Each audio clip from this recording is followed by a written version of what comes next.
My name is Judy Aiken. I'm a 70-year-old retired registered nurse from Portland, Maine, where I live with my husband of 47 years, our 2 beagles, and our son and granddaughter live nearby. Also, for over 4 decades, I've battled psoriatic arthritis and psoriasis that have taken a heavy toll on my body. But nothing could prepare me for the financial strain that came with the high cost of the drugs I need to live my life, including Enbrel, which comes with a staggering list price. Last year alone, I spent over $9,000 out of pocket just to afford this one drug. As a nurse, I counsel patients on the importance of taking their medications consistently, but I have to admit that sometimes I found myself unable to follow my own advice and have been known to skip a dose here and there. For years, it felt like no one was standing up to Big Pharma for patients like me. But thanks to President Biden and Vice President Harris's Inflation Reduction Act, that is changing.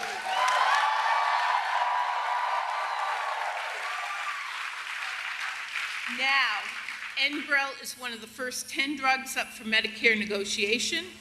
The thought of a lower list price for this essential medication feels like a lifeline. President Biden didn't just make a promise, he kept it. Because of the Biden-Harris administration's actions, my husband and I can finally breathe a little easier. That's why it is my great honor to introduce the team who leads the fight to put patients above profits. The President of the United States, Joe Biden, and Vice President Kamala Harris.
I love you back.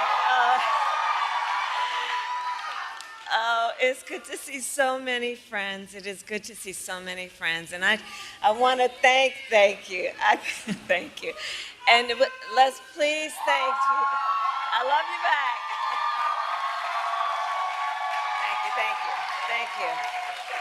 Thank you. And I know we all thank Judy for sharing her story. I think we all know it takes a very special person who has dedicated over 40 years of their life to do the work that Judy has done as a nurse, that work being what? To care about other people in a way that is about lifting them up and caring about their well-being. So Judy, we thank you so very much for being here today.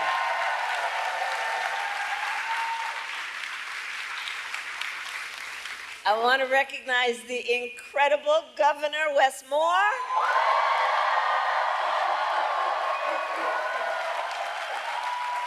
Who's here with Don and their son.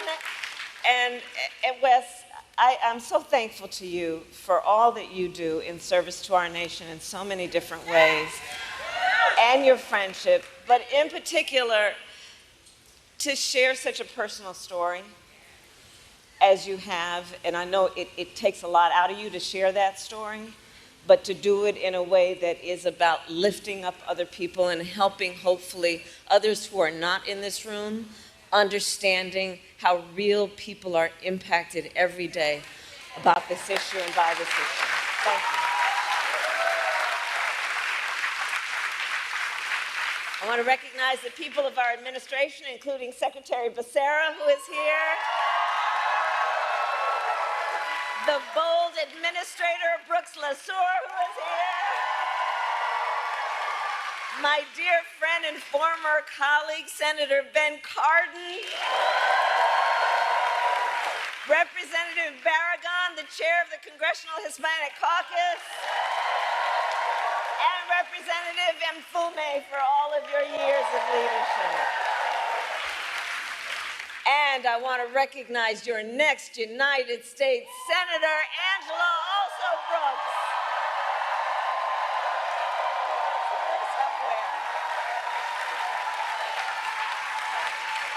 And I've worked with her over the years. I'm telling you, Marilyn, you're going to do a great thing when you send her to the United States Senate. And of course, I could speak all afternoon about the person that I am standing on this stage with.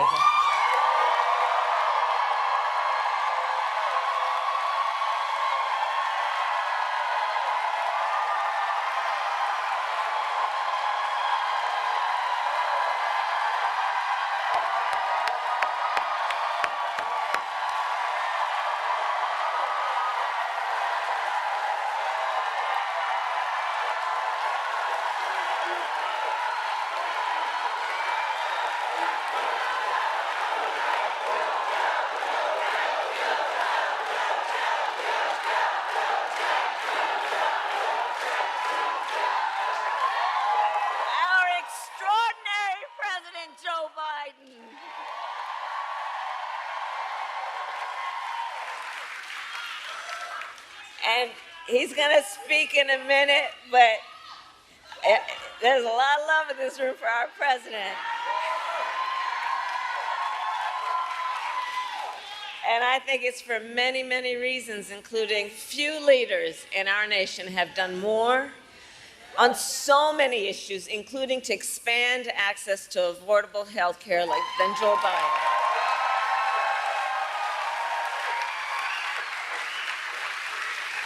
And today we take the next step, thank you, Joe, forward in our fight.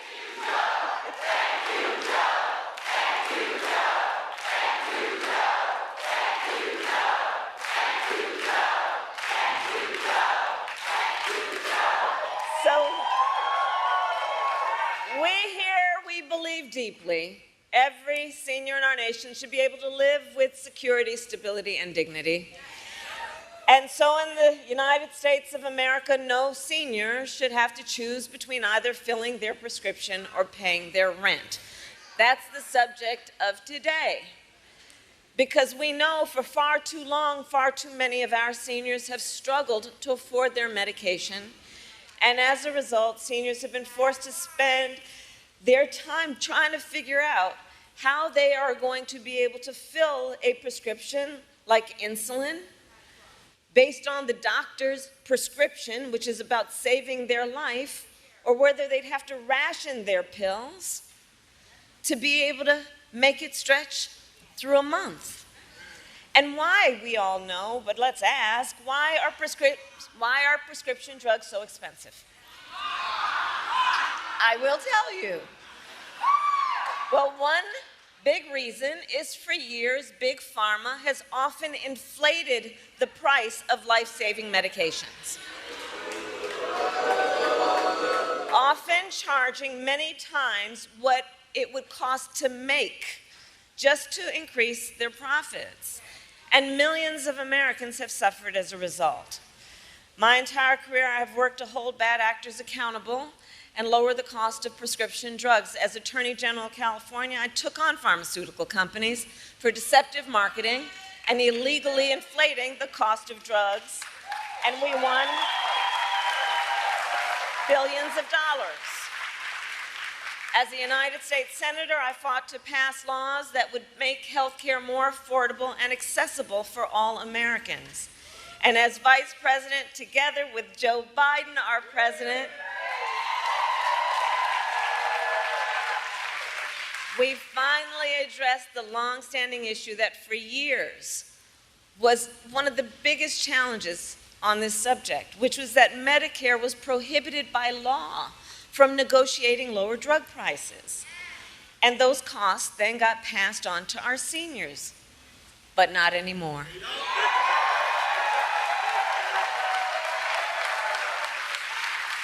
2 years ago, we gave Medicare the power to negotiate lower prescription drug prices for the first time in history. And here is why that matters. It is nearly impossible for a patient to negotiate lower prices by themselves. Just think about that. Somebody who needs the medication, who may be suffering from a serious illness, that they would by themselves be able to negotiate against a big drug company to lower that prices is virtually impossible. It's one person against a huge corporation. But Medicare represents more than 65 million people. And so Medicare has collective bargaining power. And now Medicare can use that power to go toe-to-toe with Big Pharma and negotiate lower drug prices.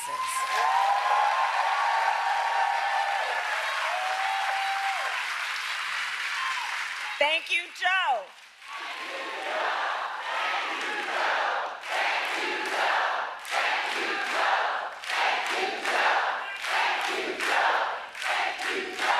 And this is to the benefit of not only tens of millions of people on Medicare, but also millions of Americans on Medicare who have long-term disabilities. And understand, as a result of our negotiations, the government will also pay less than for prescription drugs. And think about what that means in terms of helping taxpayers save money, whether or not they take these medications. So all of this is to say, 2 years ago as vice president, I was proud to cast the tie-breaking vote that sent the bill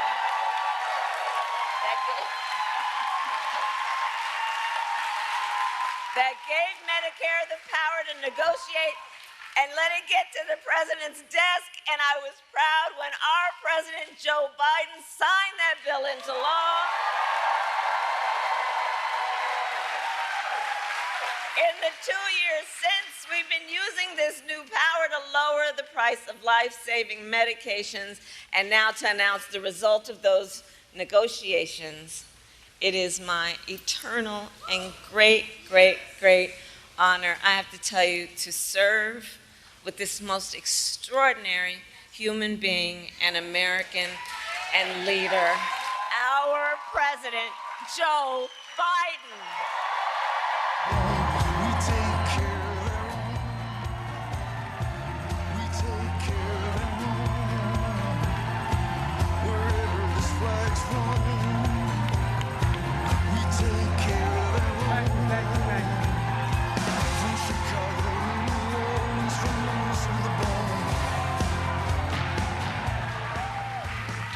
Thank you, Kamala. Well, I love you guys, too. I've been waiting for this moment for a long, long time. First time I sponsored a bill to let Medicare negotiate the price of drugs was in 1973 as a freshman senator with a guy named Frank Church from the state of Idaho. Folks, I have an incredible partner. The progress we've made, she's going to make one hell of a president.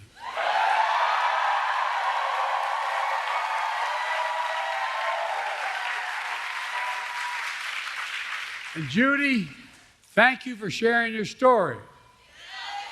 It's a familiar one for far too many Americans. People like my dad used to lay in bed at night when they lost his insurance as the company he worked for, staring at the ceiling. Literally, and you've all experienced, you know people who have experienced this, wondering what in God's name happened if my wife gets breast cancer, or if I get sick, or my children get seriously ill. What happens? What in God's name, how can we pay for the drugs, prescription drugs? I'm serious, these are the discussions. You know it. Do we have enough insurance? Can we afford the medical bills? We'll have to sell the house to get a second mortgage. There are discussions that took place in my house and your house. Kamala and I both get it. We know it isn't just about health care. It's about your dignity. No, it's about your dignity. It's about peace of mind. It's about security. It's about taking care of your family. It's about giving folks just a little bit more breathing room. That's all. Look, I believe that health care should be a right, not a privilege in America. And Kamala and I are here today to make a major announcement on our efforts to lower the extraordinary high prescription drug prices. But before I do, I want to thank Governor Wes Moore and members of Congress. I served in the Senate for 270 years. I know I only look 40, but I'm a little bit older. The longest time I was too damn young because I was only about 29 when I got elected. Now I'm too damn old. But I'll tell you one thing in between. One of the finest, most decent men I've ever worked with. When I think of integrity, is Ben Cardin. Stand up, Ben. Stand up. I really mean it. I measure the people I work with by their integrity. He does what he says and says what he does. Look, folks, also, Nanette Barragan, for the longest time, she tried to pretend with me she was Irish, her name Barragan. She's a great friend, and she's one of the great leaders in this country for the Hispanic community. Congressman Fume, where are you? Stand up, man.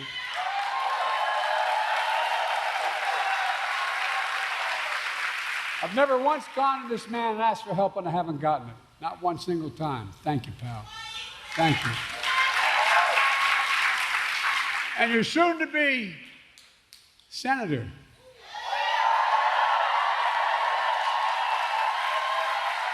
Where is she? It's a hell of a lot easier job than being a county executive. I was a county official. They expect you can solve every problem. You don't have the authority to do it. You don't have enough money. But I'm looking forward. I told her I'd campaign for or against whichever helped the most. Along with members of my administration, Javier Becerra, HHS, Administrator Brooks LaSalle, CMS administrators here today. And let me say something. We're all thinking about my good friend, and he is a really good friend for a long time, Steny Hoyer. He represents the western shore of Delaware. You all think we're kidding. We have that fight all the time. I wish him a speedy recovery. I understand he's doing well. Folks, this is a fight all of us have been fighting for a long time, taking on Big Pharma. We pay more for prescription drugs. It's not hyperbole. We pay more for prescription drugs than any advanced nation in the world. I could take you out on Air Force One, and if you have a prescription from a drug company in America, and fly you to Toronto, Canada, fly you to Paris, France, fly you to Belgium, fly you anywhere around the world, and get you the same prescription filled for the same company for 40 to 60% less than we pay for it here. Too many Americans can't afford the drugs they badly need for life and death. So they skip doses, cut pills in half, forego prescriptions entirely because the prescription drugs are totally unaffordable. The woman you all met, the nurse you just met, she paid $900 a month. Well, guess what, man? She's going to pay nowhere near that. $9,000. She's going to pay, guess what? Beginning January, every single prescription drug she has, including, God forbid, if she needs a really expensive drug like a cancer drug. Maximum she ever has to pay is $2,000, period.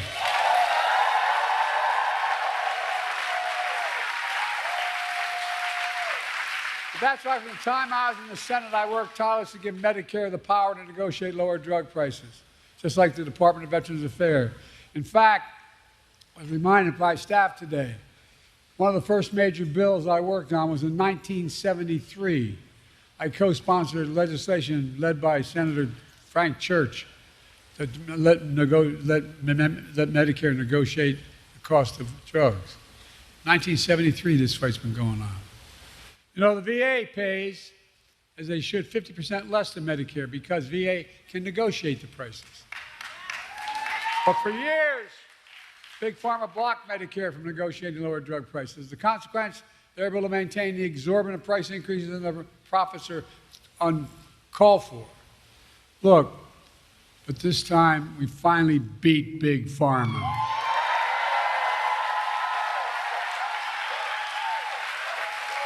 And I might add, with no help from Republicans, not a single Republican voted for this bill, period, not one in the entire Congress. Now, the reason I say it is not to make a political point about them, if they've gotten their lesson, but guess what? They want to, the guy we're running against, what's his name? Donald Dump or Donald, whatever. They want to get rid of this, what we passed. They're fighting to get rid of what we've just passed. No, I'm serious. No help from Republicans passed the Inflation Reduction Act thanks to the tie-breaking vote of Kamala made it possible. Folks, it really matters. For example, take the insulin needed to treat diabetes. The guy who invented that insulin 100 years ago didn't put a patent on it because he wanted it to be available for everybody. He didn't even patent it. Well, guess you know how much it cost those companies to make that insulin? $10, T-E-N. That's the God's truth. $10, number one. Number two, to package it and ship it, you might get it up to $13. But they were charging up to $400 a month for it. But now they can't charge more than $35 a month.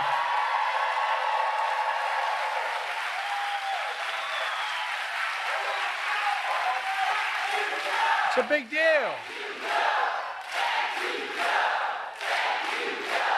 Oh,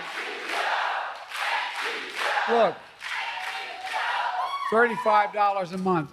These guys still make enormous profits. That's 3 times what it cost them to make it. The initial legislation capped the cost for everyone who needed that insulin. How many of you know anybody needs insulin for diabetes? Raise your hand. Okay, well, guess what? For the next 3 months we got here, I'm not leaving here, and Kamala, when she's president, is going to make sure if we don't get it done, everybody should qualify for that $35 a month. Every American. I mean it.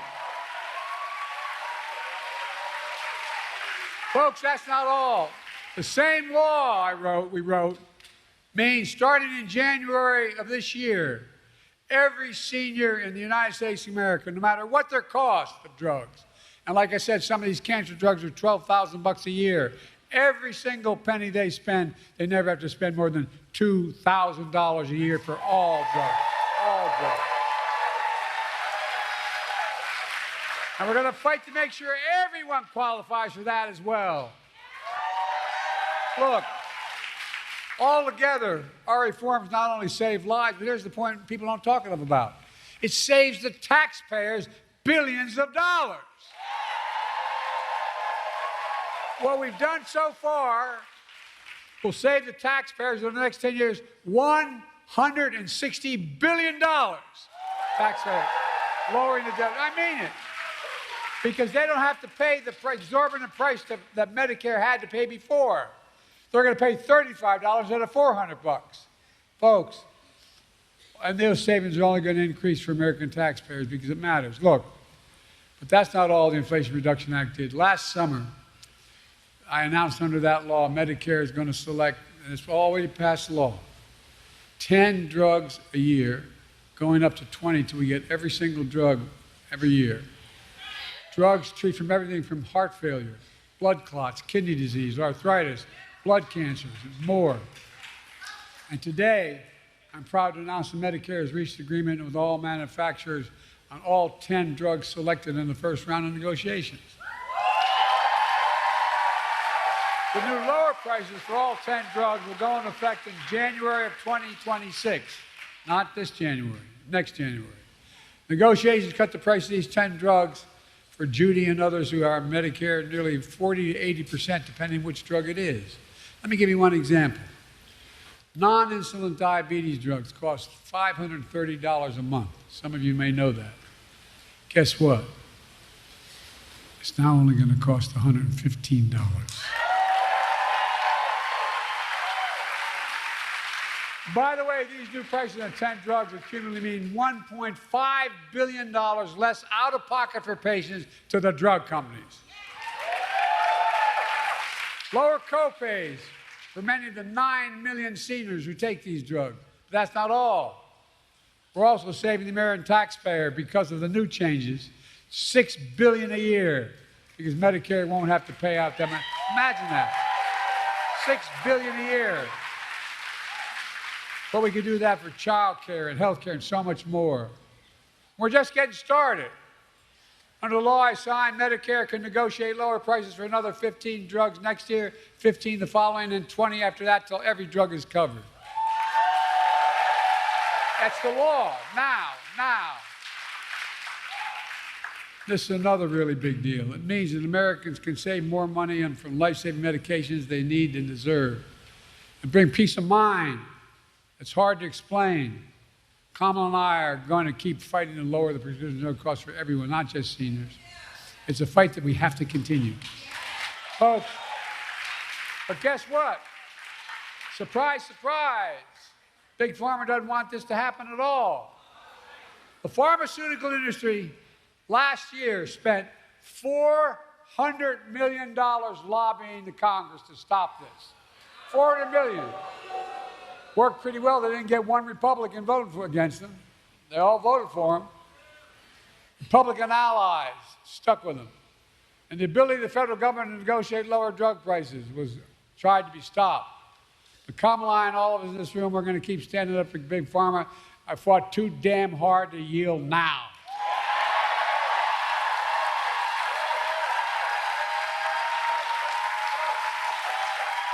We're not backing down. And get this, you may have heard about the MAGA Republican Project 2025 plan. They want to repeal Medicare's power to negotiate drug prices. Let Big Pharma back to charging whatever they want. Let me tell you what our Project 2025 is. Beat the hell out of them. I mean it.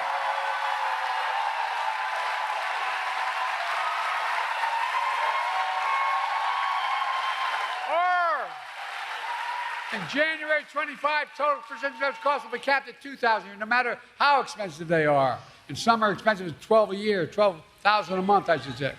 Kamala Harris and Democrats in Congress will make sure that $2,000 cap covers everyone, not just seniors as well. Insulin costs just $35 for everyone, not just seniors. Our Project 25 will lower prescription drug costs for you, your families, instead of handing Big Pharma a big blank check. And look, and in the process, this is what we don't talk enough about, I don't think. In the process, we're going to save the taxpayer. The budget's going to be reduced by hundreds of billions of dollars. Hear me? Hundreds of billions of dollars. Just the first year, the first thing we passed, is $160 billion less that the government's going to have to pay out to farmers. But guess what? It can pay out for education, it can pay out for health care, it can pay out for so much more, or it can just simply reduce the deficit. He has exploded. Folks, that's what I call a win. Folks, there's more. My predecessor and his MAGA friends in Congress tried to repeal the Affordable Care Act, which is different. Obamacare. They tried to repeal it over 50 times. We stopped them. Along the way, I made the Affordable Care Act even stronger, protecting a million more Americans with pre-existing conditions. And guess what? There's over 40 million. MAGA Republicans in Congress don't want to cut Medicare, and so they want to cut Medicare and Social Security. Why? They want to give another, here's what they're proposing, just so you know what the budget is. They're proposing another $5 trillion tax cut for the mega wealthy. By the way, this guy we're running against, when he was president, he gave a $2 trillion tax cut to super wealthy. You know what that was? He generated the largest deficit any president has in American history. I love these Republicans talking about cutting spending. You know, we have 1,000 billionaires in America. You know what their average tax they pay is? 8.2%. Introduced a bill to say that you got to pay a minimum of 25%. You know what that would raise? $500 billion over the next 10 years. Imagine what we could do with that. Imagine the taxes we could cut for ordinary people. Well, look, Kamala and I have a better idea. We're going to protect Medicare and Social Security and make sure the wealthy pay their fair share. That's how we're going to pay for it. And by the way, that means making the tax code fair. Look, in addition, we're also announced steps to crack down on anti-competitive practices in healthcare. How many of you know we've been going after things called junk fees? Junk health insurance plans. But ones that look affordable. When you take the cover off, you find out there's a number of hidden costs. We're going after them and trying to get rid of them. We're also cracking down on surprise medical billing. For example, when a patient goes in the hospital for surgery, if it turns out his anesthesiologist is not in his network, you can get a surprise bill for another $1,000. Well, we're stopping that too. We're protecting 1 million healthcare providers. We're protecting 1 million Americans every month from unexpected medical bills. We're working to ban the use of medical debt on credit reporting. Years ago, I had 2 craniotomies because I had aneurysms. My bill, if I didn't have insurance, was in the hundreds of thousands of dollars. Well, guess what? It matters. It matters whether or not, if I didn't have insurance the rest of my life, I couldn't do anything.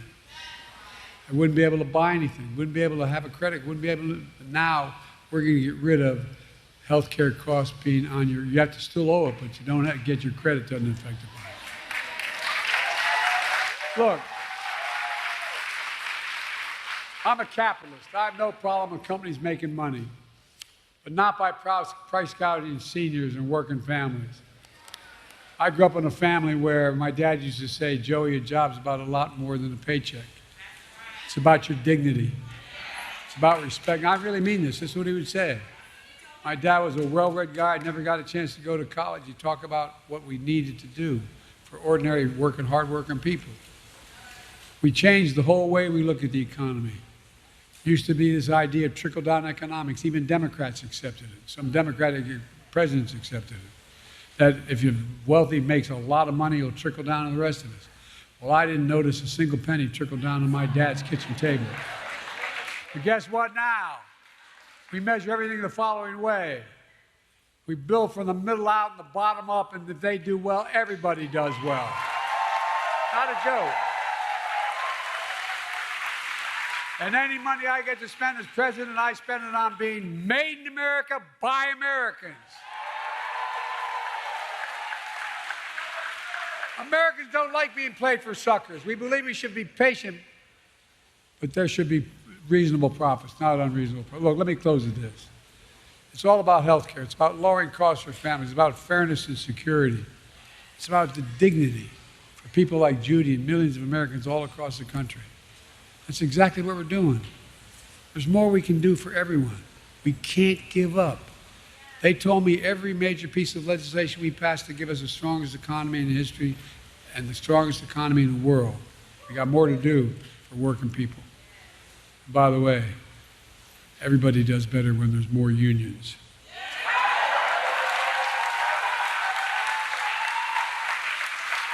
But we're finally getting it done. We can't stop now. We just have to remember who in the hell we are. We're the United States of America. There's nothing beyond our capacity in this country. We work together. Nothing. I'll